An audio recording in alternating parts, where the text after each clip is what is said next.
صباح الخير او مساء الخير على حسب وقت ما بتشوفوني. الجو حر نار، عايزين اكلات سهله وبسيطه وما بتاخدش وقت، يا دوب ثانيه لثانيه ندخل المطبخ نخرج نكون مخلصين والاكل مستوي.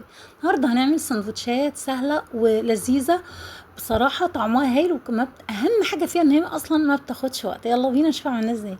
جبنا صدر فرخه او على حسب الصدور اللي عندك، وابتديت ان انا اقطعه قطع بقى صغيره كبيره، قطعي القطع اللي تعجبك.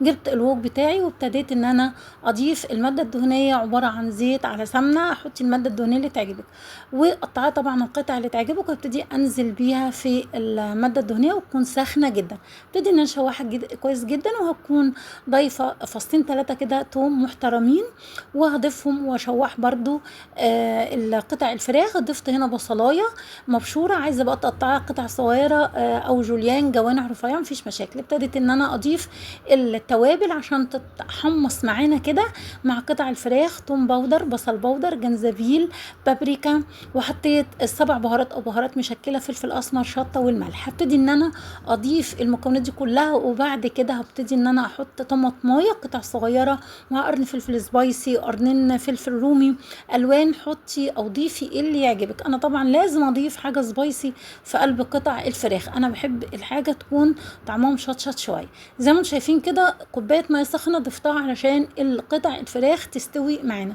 حتى لو لحمه ممكن برضو تعملي كده، في نفس الوقت تضيفي برضو كوبايه ميه سخنه، او على حسب قطعيه اللحمه بتاخد سوا ولا لا، هتضيفي ميه لغايه ما اللحمه تستوي او الفراخ تستوي.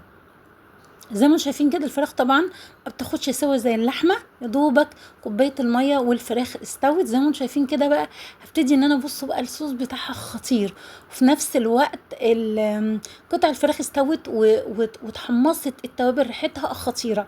انا حطيت معلقتين خل، انا نسيت اقول لكم. بعد كده بقى عشان اغير من طعم الشاورما او قطع الفراخ اللي انا عملتها، هبتدي ان انا بقى احطها في العيش زي ما شايفين كده، قيصر او فينو. بصي اللي متوفر عندك، حتى لو عيش ابيض، حتى لو عيش بلدي، مفيش مشاكل. ممكن لو عايزه تعمليها كده مع مكرونه او بطاطس محمره برده مفيش مشاكل. جبت هنا الفينو، وهبتدي ان انا احط بقى ايه، شرايح طماطم، شرايح فلفل رومي، مايونيز انا عاملاه في البيت، كاتشب عاملاه في البيت. اعملي اي صوصات اللي تعجبك او اللي انت بتحبي تضيفيها على السندوتشات. انا هجيب لكم فيديو بعد كده انا عملت الصوصات ازاي بطريقه سهله وبسيطه، ومش هخليكم تجيبوا حاجه من بره. زي ما انتم شايفين كده احلى سندوتشات ممكن تعمليها. هنا كان عندي سجق، عملت فيديو السجق كان خطير، هسجله لكم ان شاء الله. هنا برضو كان فاضل سندوتشات، كان فاضل سوري من السجق، برضو عملته سندوتشات مع السندوتشات القطع الفراخ. زي ما انتم شايفين كده طالعه خطيره.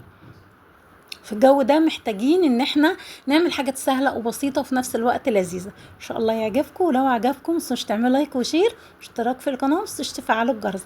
عملنا احلى سندوتشات سهله وبسيطه ما خدتش وقت. زي ما انتم شايفين كده في الحر ده مش محتاجين اكتر من كده. بصوا بقى شويه صوصات خطيره، طعمها كان في منتهى الجمال. بصوا بقى زي ما انتم شايفين عندك كاتشب مفيش مشاكل، حطي الصوصات اللي تعجبك مع شرايح الطماطم وشرايح الفلفل، بصراحه حاجه كده عظمه. زي ما انتم شايفين كده عملنا اسهل وابسط سندوتشات ممكن تعمليها من غير نقع بقى ولا اي حاجه، طريقه سهله وبسيطه. اعملي بطاطس محمره جنبها، اعملي مكرونه، اعملي المتوفر عندك. المهم ما خدناش وقت في السندوتشات، وعملنا غدا بطريقه سهله وبسيطه، وان شاء الله تعجبكم، ووصفاتي كلها تعجبكم وسهله.